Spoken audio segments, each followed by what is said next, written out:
할렐루야. 오늘 열왕기하 16장 1절에서 4절까지 말씀을 함께 봤습니다. 오늘 말씀의 제목은 하나님만 의지하라라고 정했습니다.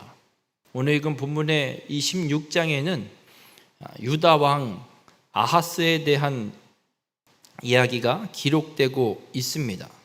북이스라엘에는 왕조가 계속 끊임없이 바뀌고 있습니다. 여호와 보시기에 악을 행하고 그 악에서 떠나지 않고 있는 왕들만 북이스라엘에는 세워지고 있습니다. 악을 행하던 왕들만 세워지던 북이스라엘은 이제 어느 길로 가냐면 오늘 본문에 기록되고 있는 것처럼 북이스라엘의 베가가 왕일 때 유다 왕 요담 아들 아하스가 왕이 됐는데, 이 베가 왕 다음에 북이스라엘의 호세아 왕이 세워지고 호세아 왕 때에 북이스라엘이 멸망하게 됩니다. 지금 북이스라엘은 멸망을 향한 길로 끊임없이 걸어왔고 이제 곧 멸망을 앞두고 있습니다. 이런 시대 속에서 유다 왕 아하스가 어떤 왕으로 세워지는지, 그리고 그가 어떤 길로 걸어가는지 오늘 본문 26장에 기록되고 있습니다. 오늘 이 아하스 왕을 통해서 우리가 삶을 살아갈 때 누구를 의지해야 되는지 깨달으시고, 바라기는 우리 모든 성도님들은 하나님만 의지하고 하나님만 온전히 예배하며 살아가는 우리 모든 성도님들이 되시길 주님의 이름으로 축원합니다. 이스라엘이 솔로몬 왕 이후에 솔로몬의 아들 르호보암으로 남유다가 형성이 되고 여로보암으로 북이스라엘이 형성되면서 분열이 됩니다. 그리고 북이스라엘의 왕이 이어지고 남유다도 유다의 왕들이 끊임없이 이어지고 있습니다. 북이스라엘의 왕들을 살펴보면 여로보암부터 오늘 본문에 기록되고 있는 베가 다음에 호세아까지 19명의 왕이 북이스라엘에 세워집니다. 근데 이 19명의 왕들은 혈통이 같지 않습니다. 길어봐야 4대, 4명만 한 집안 이런 식으로 형성이 되어 있고 왕조가 끊임없이 바뀝니다. 그런데 이 19명의 왕의 공통점이 한 가지 있습니다. 그게 뭐냐면 여호와 보시기에 악을 행하였고 여로보암의 죄의 길, 그 여로보암의 죄의 길을 떠나지 아니하였더라. 19명, 북이스라엘 19명의 왕은요, 하나같이 똑같이 악을 행한 왕으로 평가받습니다. 정직히 행한 왕 없습니다. 성경은 분명하게 열왕기서를 통해서 우리에게 말씀하고 있습니다. 그래서 이 악을 행한 왕으로 세워졌던 북이스라엘의 결말은 멸망, 나라가 완전히 망해버리고 사라져버리고, 어떻게까지 이루어지냐면 아수르에 의해서 북이스라엘의 수도인 사마리아에 이스라엘 민족이 절반은 끌려서 다른 민족, 다른 나라, 아수르가 정복한 다른 나라로 흩어지고, 그리고 다른 나라의 포로들을 잡아다가 아수르 제국에서 이 사마리아에 다른 민족들의 사람들을 갖다 풀어서 살게 만들어서 결국에는 혼혈이 일어나게 되는, 이스라엘의 혈통을 지키지 못하는 일까지 펼쳐지는 것이 북이스라엘의 역사였습니다. 그럼 유다는 어떨까? 오늘 기록되고 있는 아하스 앞까지 아하스의 아버지 요담까지, 르호보암부터 요담까지 11명의 왕이 세워집니다. 중간에 아달랴가 잠깐 끼어 있어서 이 아달랴 여왕을 신학자들은 그냥 유다의 왕으로 취급하진 않습니다. 그냥 제껴놓기도 합니다. 그래서 11명이냐 10명이냐 이야기도 하는데, 어쨌든 아달랴까지 포함을 해서 이야기를 하자면 르호보암부터 요담까지 11명의 왕이 세워집니다. 이들의 공통점은 아달랴를 제외하고 유다의 자손 다윗의 혈통이 이어지고 있음을 보여줍니다. 그런데 이 11명 중에 악을 행한 왕은 5명이고 6명의 왕이 하나님 보시기에 정직히 행한 왕으로 평가받습니다. 이 6명 중에 3명은 부분적으로 실패하고 결말에 말년에 가서 실패한 왕도 있기도 합니다. 하지만 성경은 정직히 행한 왕으로 6명을 평가합니다. 여러분, 악을 행한 북이스라엘은 이제 멸망이 눈앞에 다가와 있습니다. 그래도 유다는 악을 행한 왕보다 선을 하나님 보시기에 정직히 행한 왕이 조금 더 많아서인지 아직까지 멸망을 당하진 않습니다. 그런데 오늘 본문에 기록되고 있는 아하스는 어떤 길로 가고 있는가? 오늘 본문 2절과 3절에 아하스에 대해서 이렇게 이야기를 합니다. 그의 조상 다윗과 같지 아니하여 그의 하나님 여호와 보시기에 정직히 행하지 아니하고 이스라엘의 여러 왕의 길로 행하며 기록합니다. 여러분, 아하스는 하나님 보시기에 정직히 행하지 않습니다. 이스라엘 여러 왕의 길, 이스라엘 왕들, 여러 왕들, 19명의 왕들이 걸어가는 길은 악을 행하는 길이고 여로보암의 죄를 따라가는 길이고 결국은 멸망을 향해 가는 길입니다.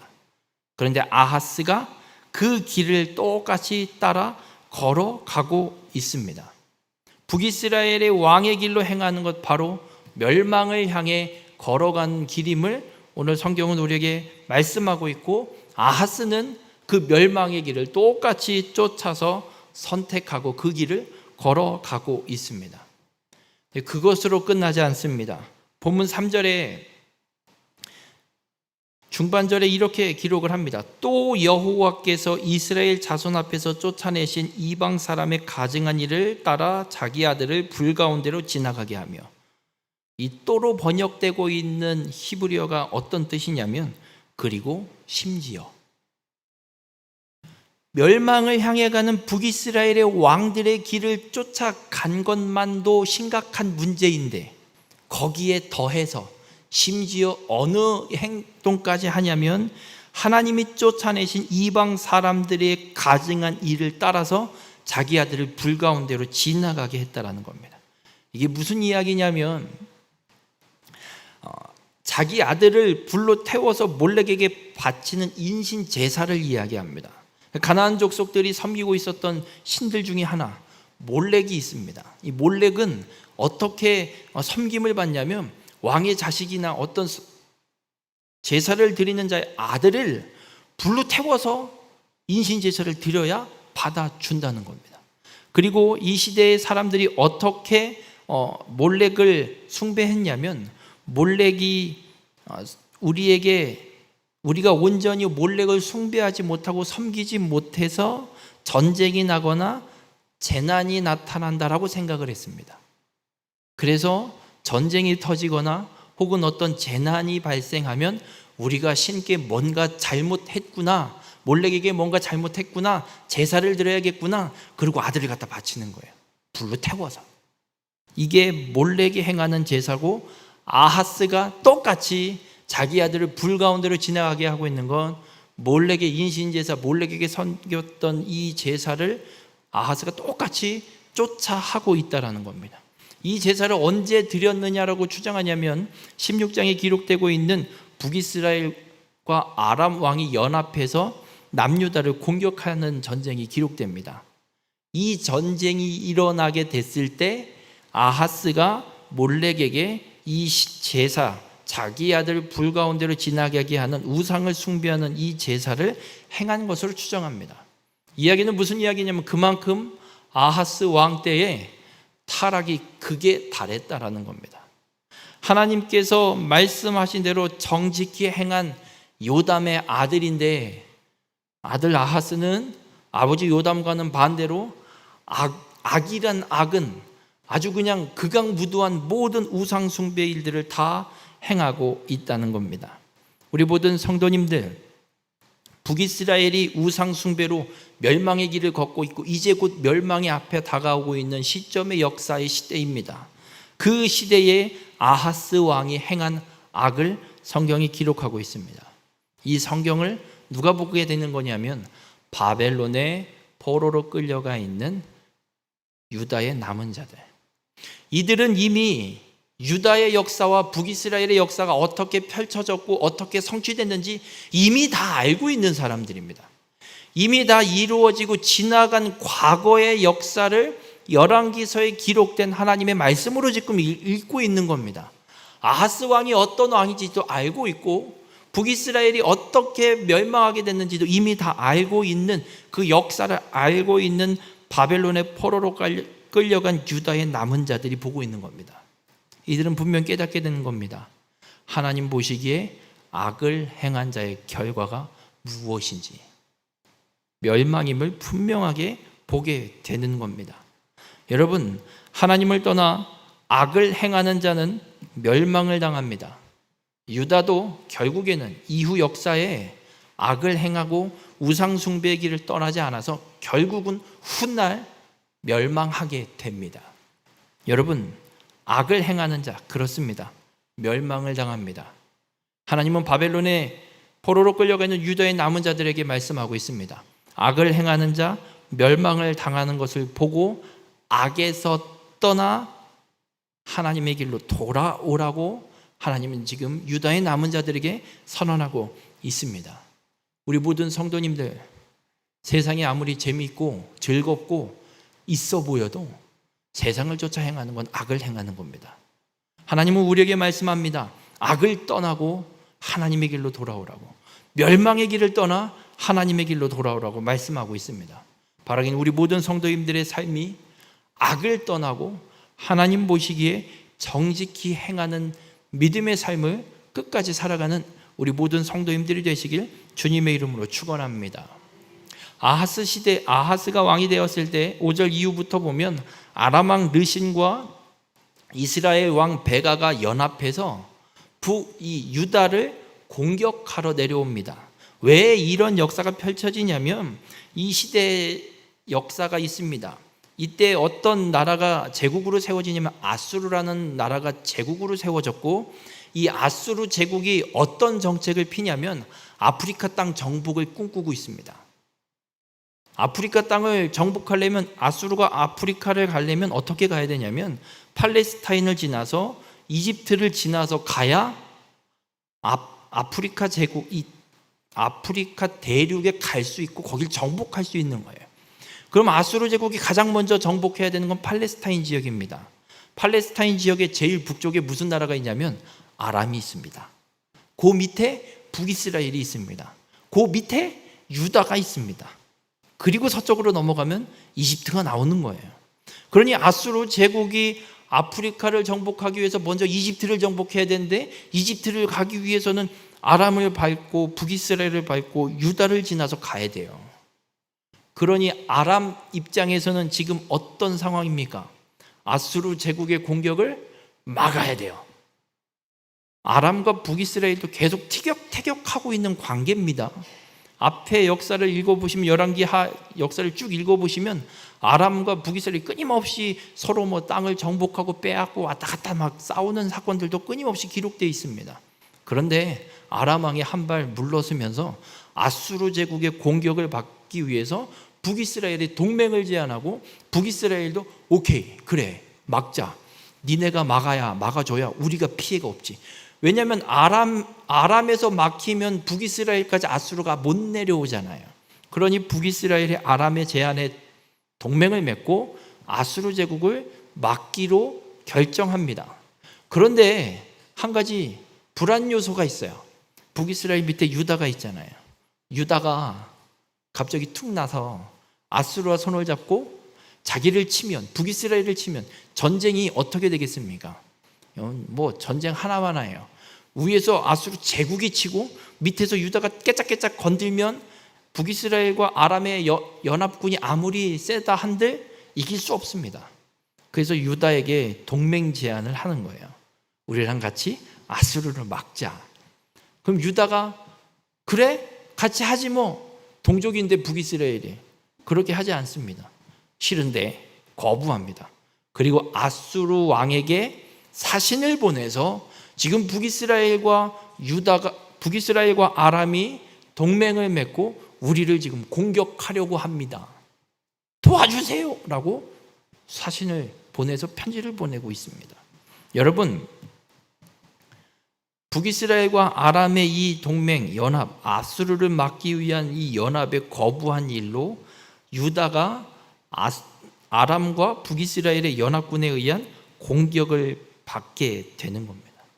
여러분, 근데 이때 하나님께서 이사야 선지자를 통해서 하신 말씀이 있어요. 북이스라엘과 아람이 연합해서 유다를 공격한다고 할 때 말씀하신 게 어떤 말씀이냐면 이사야 7장 1절에 우시야의 손자요 요담의 아들인 유다의 아하스 왕 때에 아람의 르신 왕과 르말리아의 아들 이스라엘의 베가 왕이 올라와서 예루살렘을 쳤으나 능히 이기지 못하니라. 분명하게 하나님이 선지자를 통해서 말씀하셨어요. 여러분, 여쭤볼게. 하나님의 말씀은 이루어집니까? 이루어질까? 아닐까? 고민되는 말씀입니까? 이루어집니다. 하나님 말씀은 하나님이 무조건 하나님 말씀하신 대로 분명하게 이루시는 분입니다. 그 하나님의 말씀이 지금 선지자 이사야를 통해서 아하스 왕에게 전달됐습니다. 그러면 여러분은 누구를 의지해야겠습니까? 하나님이 반드시 이루는 말씀, 능히 이기지 못하리라. 아람과 북이스라엘이 아무리 유다 너를 공격해도 능히 이기지 못한다라는 말씀을 들었으면 누구를 의지해야 되겠습니까? 하나님을 의지해야죠. 근데 아하스는 아수르를 의지합니다. 아수르에게 사신을 보내서 어떻게 이야기하냐면 본문 7절에 나는 왕의 신복이요 왕의 아들이라. 아하스가 얘기하는 거예요. 아수르 왕에게 굴복하는 거예요. 나는 당신의 신복, 신하요 당신의 아들입니다. 그러니 제발 북이스라엘과 아람의 손에서 나를 좀 건져주세요 라고 굴복하면서 도움을 요청하고 있는 겁니다. 여러분, 아하스는 하나님의 말씀을 믿지도 않고 하나님을 의지하지도 않고 아수르를 찾아가서 굴복하고 도움을 요청합니다.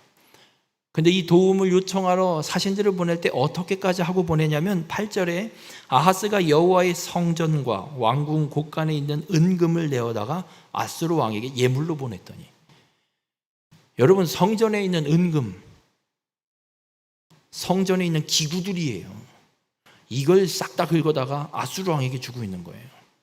왕궁에 다윗이, 솔로몬이 왕궁을 지어놓고 만든 그 궁에 처발라놨던 은금 긁어다가 지금 아수르 왕에게 갖다 바치고 있는 거예요. 그러면서 나 좀 살려달라고, 도와달라고 요청하고 있는 겁니다. 여러분, 하나님 말씀은 북이스라엘과 아람이 유다를 못 이긴답니다. 이 전쟁의 결과가 어떻게 되냐면 못 이깁니다. 북이스라엘과 아람은 유다를 정복하지 못합니다.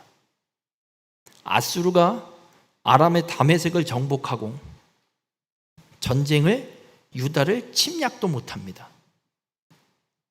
훗날 어떤 역사가 펼쳐지냐면 아하스 입장에서는 아수르가 아람의 다메섹을, 아람의 수도를 정복했으니까 이것들이 더 이상 우리를 치지 못한다라고 생각을 했을 겁니다.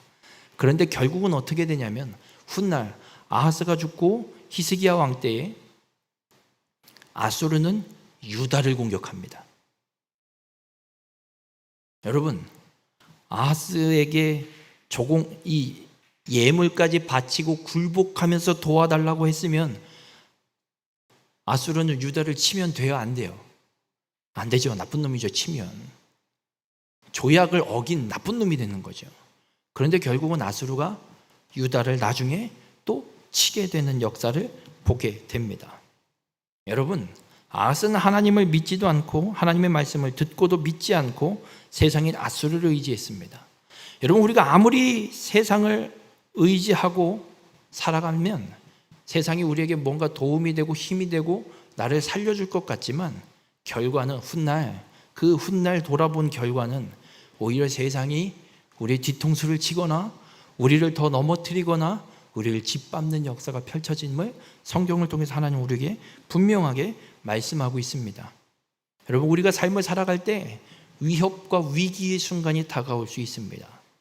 그럴 때 우리가 의지해야 할 대상은 세상이 아니라 하나님임을 잊지 마시길 바랍니다. 지금 유다의 남은 자들이 바벨론의 포로로 살고 있습니다. 하나님 말씀하는 거예요. 포로로 살고 있는 너희들이 의지해야 할 대상이 누구겠느냐? 바벨론에 의해서 이 유다가 멸망할 때 하나님이 예레미야 선지자를 통해서 분명히 말씀하셨어요. 애굽을 의지하지 말고 그냥 바벨론의 포로로 끌려가라. 이것이 하나님의 뜻이다. 그랬더니 유다는 난리가 났어요. 미쳤냐? 하나님이 어떻게 우리 보고 망하고 포로로 끌려가라고 하냐? 아니다. 애굽 손을 빌어서라도 저것들을 쳐내고 우리를 지켜야 된다. 말 같지도 않은 소리를 끊임없이 떠들어댑니다. 여러분, 세상을 의지하지만 세상은 우리를 구원하지 못합니다. 세상을 의지하지만 세상을 우리를 위기 속에서 구원해내지 못합니다. 하나님은 우리에게 말씀합니다. 우리가 의지해야 할 분 오직 하나님 한 분밖에 없다고. 시편 18편 2절에 이렇게 말씀합니다.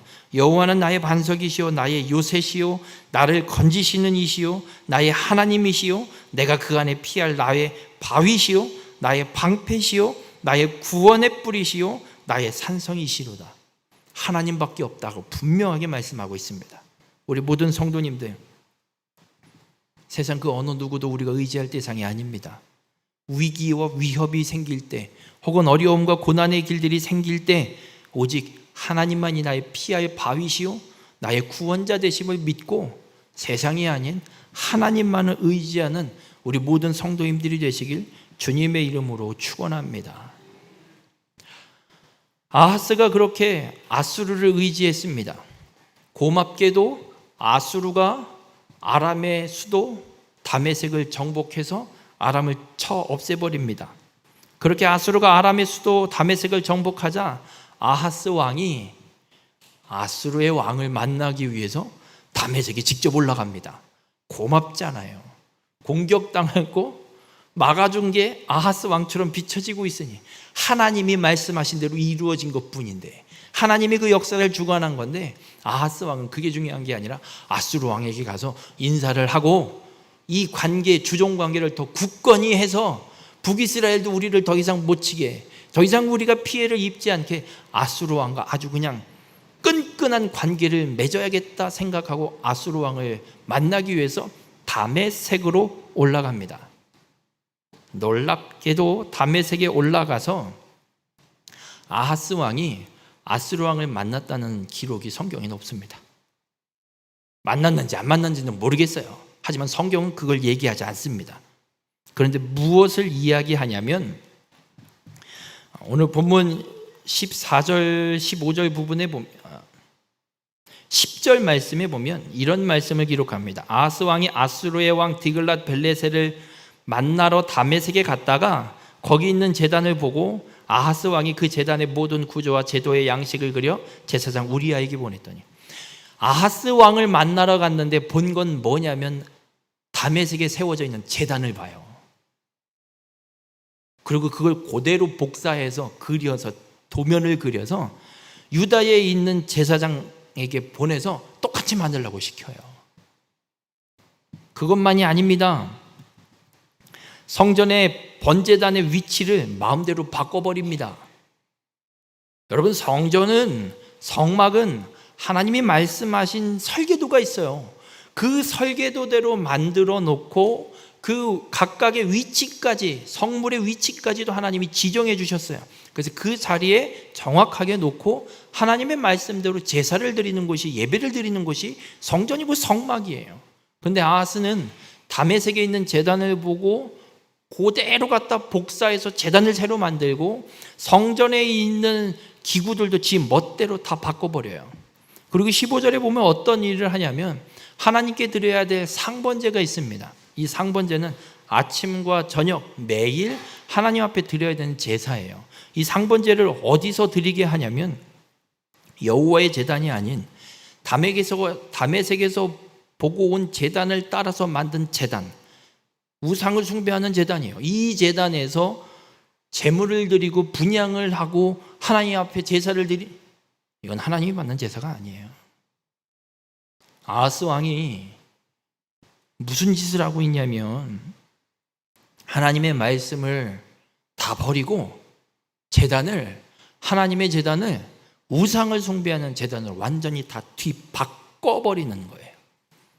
그래 놓고 성전에 있는 놋제단을 우상의 제단 쪽으로 옮겨놓고 치워놓고 왕이 무슨 말을 하냐면 본문 15절에 오직 놋제단은 내가 주께 여쭐 일에만 쓰게 하라. 이게 무슨 말인 줄 아세요? 내가 필요하면 그때 놋제단 갖고 와서 하나님한테 물어보든지 할게. 그러니 일단 치워.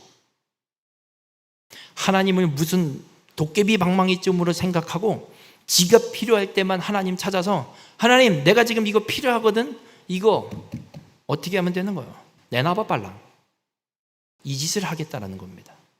여러분, 아하스는 하나님 말씀대로 제사를 드리는 게 아니라 자신의 필요와 자신의 욕구와 자신의 욕심대로 하나님을 이용해 먹고 내 눈에 보기 좋았던 다메섹에 있었던 그 우상을 숭배하는 이방의 제단, 멋있었던 그 제단, 그거 세워놓고 내가 하고 싶은 대로 제사를 드리겠다라고 지금 선언하고 그 일들을 행하고 있는 겁니다. 여러분, 성전과 제사는 하나님께 드리는 예배입니다. 하나님께 드리는 예배는 하나님 중심으로 드려야 됩니다. 하나님의 말씀하신 대로 하나님이 원하시는 대로 드려야 되는 게 성전에서 드려지는 제사입니다. 그런데 지금 아하스는 어떤 짓을 하고 있느냐? 하나님 필요 없어. 내 마음대로, 내가 하고 싶은 대로, 내가 보기 좋은 대로. 이 말씀을 바벨론의 포로인 유다의 남은 자들에게 하나님이 선언하고 있습니다.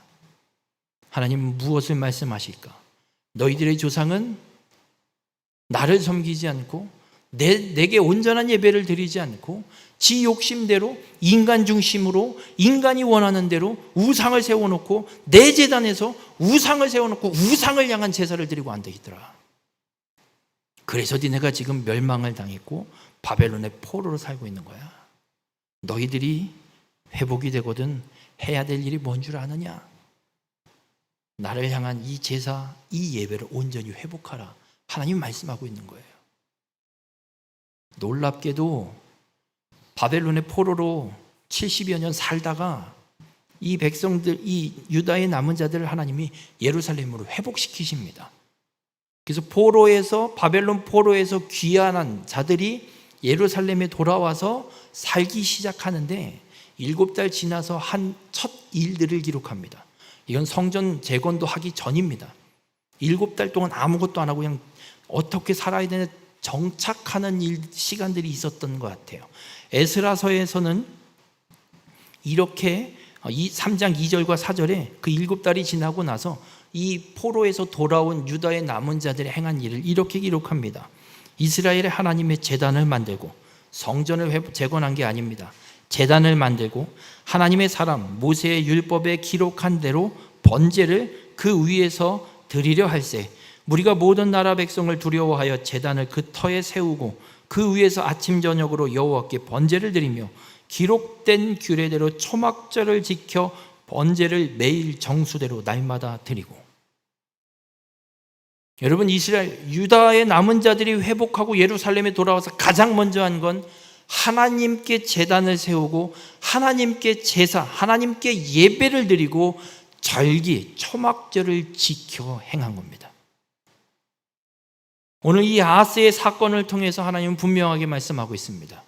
하나님 중심의 하나님을 향한 온전한 예배를 드려야 되는데 그걸 인간 중심의 예배, 인간의 욕심대로 하나님을 이용해 먹는 타락시키는 완전히 변절시켜버린 완전히 무너뜨려버린 이 제단과 예배를 유다의 남은 자들에게 포로 살고 있는 그들에게 회복할 것을 말씀하십니다. 그대로 유다의 남은 자들은 예루살렘에 돌아와서 가장 먼저 제사를 예배를 회복하고 절기를 회복하고 그리고 나서 성전 재건을 행하고 있음을 에스라서에 분명하게 기록하고 있습니다. 여러분, 우리는 어떤 예배를 드리고 있습니까? 우리가 지금 드리고 있는 이 예배가 하나님이 원하시는, 하나님이 기뻐하시는 예배인지 아니면 내 편의대로, 내 필요대로 내가 지금 뭔가 필요한 게 있어서 그걸 얻어내고자 하나님을 윽박지르고 나온 자리인지 우리는 분명하게 분별하고 점검해야 합니다. 만약 아하스처럼 인간 중심의 예배를 드리고 있다면, 내 필요를 위해서 하나님을 찾고 하나님을 불러내고 있다면 이것이 아하스와 똑같이 행하는 것 악을 행하는 것임을 깨달으시고 인간 중심의 예배를 내려놓으시길 바랍니다. 하나님 중심의 예배를 드리는 자가 되시길 바랍니다. 바벨론 포로에 살던 유다의 남은 자들이 예루살렘에 돌아와서 가장 먼저 한 건 하나님을 향한 예배를 회복한 거였습니다. 하나님 중심의 예배를 드린 겁니다. 성경은 기록합니다. 율법에 기록한 대로 번제를 드리고 기록된 규례대로 초막절을 지키며 마음대로 예배 제사를 드리고 절기를 지키는 게 아니라 기록된 대로 하나님이 말씀하신 대로 제사를 드리고 절기를 지키는 것. 우리가 하나님 중심의 예배를 드린다는 건 어떤 것이냐면 내 생각, 내가 이렇게 하는 것, 이러면 됐겠지 이것이 아니라 성경에서 하나님이 우리로 하여금 어떤 예배를 드리라고 말씀하시는가, 하나님이 우리로 어떤 예배를 드리길 원하시는가, 그 기록된 말씀을 찾고 기록된 말씀대로 지켜 하나님을 예배하길 하나님은 원하시고 계시다는 겁니다. 이것이 하나님 중심의 예배입니다. 바라기 우리 모든 성도님들 하나님 중심의 예배, 하나님 말씀대로 이루어지는 예배를 드리는 성도님들이 되시길 주님의 이름으로 간절히 축원합니다. 오늘 하나님은 우리에게 분명하게 말씀합니다. 여호와 보시기에 악을 행하는 자의 길은 멸망밖에 없다. 다른 길 없습니다. 하나님은 우리를 멸망에서 건지시기 위해 징계하실 때가 있습니다. 지금 끊임없이 유다에도 전쟁이 일어나고 있는, 침략 전쟁이 일어나고 있는 이유는 하나님께서 깨우치기 위해서 지금 네가 악을 행하고 있는 것이다. 이 역사를 내가 펼치고 있는 것이고 내가 너희를 멸망하지 않게 지켜줄 거다. 그러니 제발 악을 버리고 내게로 돌아오라. 징계를 통해 하나님이 말씀하고 있는 겁니다. 우리 모든 성도님들, 우리도 예수 그리스도를 믿어 구원받은 자로 믿음의 삶을 살아가다가 아하스처럼 잠시 하나님의 말씀을 잊어버리고 망각한 채로 인간 중심의 예배를 드리고 세상을 의지하는, 그래서 악을 행하려고 하는 모습들이 나타날 때가 있을 겁니다. 그때마다 하나님은 우리를 징계하셔서 돌이키길 원하십니다. 이런 징계를 버리셔서 우리에게 생겨나는 이 위기의 상황들이 발생할 때 여러분 세상을 의지하여 세상으로 나가지 마시길 바랍니다. 오직 하나님, 나의 반석이시고 나의 요새이시고 나의 방패이시고 나의 피할 바위이고 나의 구원의 뿌린 하나님만 의지하는 자가 되시길 주님의 이름으로 간절히 부탁을 드립니다. 그렇게 하나님만 의지하고 하나님 중심으로 하나님 말씀대로 드리는 이 예배가 온전히 회복되어져서 이 땅 가운데 하나님의 거룩한 뜻을 이루고 하나님의 나라를 회복하고 주님 다시 오시는 그날 하나님 나라를 유업으로 상속받는 믿음의 삶을 끝까지 살아가는 우리 모든 성도님들이 되시길 주님의 이름으로 축원합니다. 기도하시겠습니다. 거룩하시고 은혜로우신 하나님, 오늘 이 말씀을 통해서 우리의 삶에 누구를 의지해야 되는지 다시금 깨닫게 하여 주시니 감사합니다.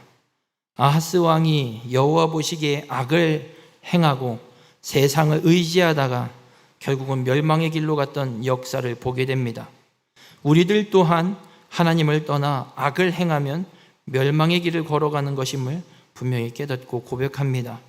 하나님, 우리가 연약하여서 인생에 생기는 문제와 위기가 닥쳐올 때 하나님 먼저 찾는 것이 아니라 세상을 의지하고 사람을 의지하고 눈에 보이는 힘과 권력을 붙들려고 했던 적이 너무나도 많고 우리의 삶에 그런 일들이 일어날 때가 있음을 고백합니다. 오늘 말씀을 통해 분명히 깨닫사오니 우리의 반석이시고 요새이시고 구원의 뿌리신 하나님만 의지하는 믿음의 삶이 되게 인도하여 주시옵소서.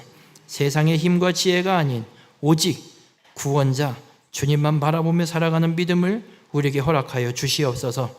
우리의 예배가 그렇게 세상을 의지하는 내가 원하고 바라는 것을 이루기 위한 수단으로 하나님을 이용하는 예배가 되지 않게 하여 주시옵소서. 내 육신의 편의와 욕심을 따라 드리는 예배가 되지 않게 하여 주시옵소서. 오직 하나님을 나의 중심으로 모시는 포로에서 귀환한 유다의 남은 자들이 하나님 말씀대로 하나님 중심으로 드리는 참된 그 예배, 우리가 온전히 그 예배를 드리는 믿음의 삶이 되게 인도하여 주시옵소서. 우리의 심령 속에 하나님만을 섬기는 믿음을 굳게 세워주시고 오직 주님만 높이고 주님만 예배하는 교회가 되게 인도하여 주시옵소서. 어떤 위기의 순간에서도 하나님만 의지하고 하나님 말씀대로 행하는 삶이 되게 하여 주셔서 이 세상 가운데서 하나님께만 영광 돌리는 믿음의 삶이 되게 인도하여 주시옵소서. 이 모든 말씀 우리를 죄에서 구원하신 예수 그리스도의 이름으로 기도드렸습니다. 아멘.